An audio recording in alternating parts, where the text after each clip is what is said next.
process, since we're trying to see how much energy is needed to heat up the eggs from refrigerator temperature to room temperature, we're going to use the equation Q equals mc delta T.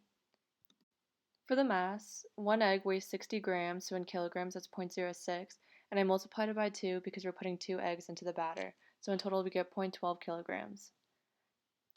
So we're going to write down our knowns. So we know that the heat transfer coefficient is 721 joules per kilogram degrees Celsius for air at 25 degrees Celsius, which is room temperature. And then the temperature of the refrigerated egg is 4.44 degrees Celsius, and then its final temperature is 25 degrees Celsius.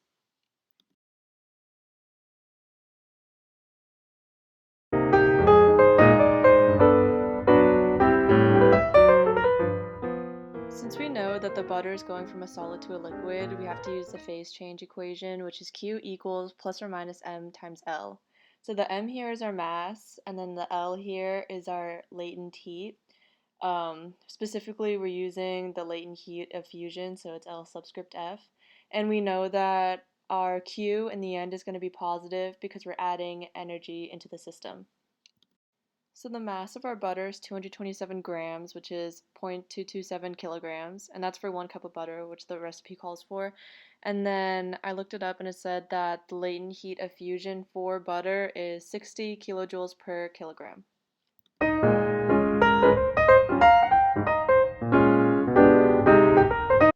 In addition to accounting for the heat energy needed for the phase change, we also need to account for the change in temperature. So we're using the equation Q equals mc delta T, where our m is 0.227 kilograms, our specific heat capacity for the butter is 2.04 kilojoules per kilogram degrees Celsius, our initial temperature is 1.67 degrees Celsius, and our final temperature is 28.33 degrees Celsius.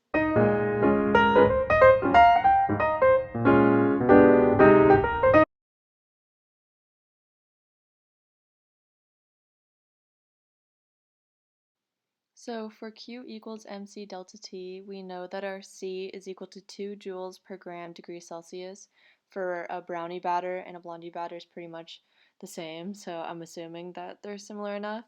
And then the mass for our entire batter is 1,206 grams, which is 1.206 kilograms. And then our first temperature is 25 degrees Celsius.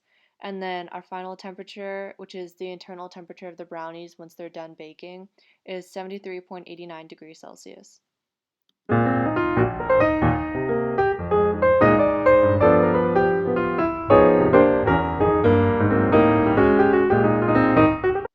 Because we're changing phases from the liquid batter to the solid product, we have to use the equation Q equals plus or minus m times L. So our m is about 1,206 grams, but I looked up and I couldn't find the latent heat of fusion for brownie batter or anything similar to that, so we cannot calculate this one.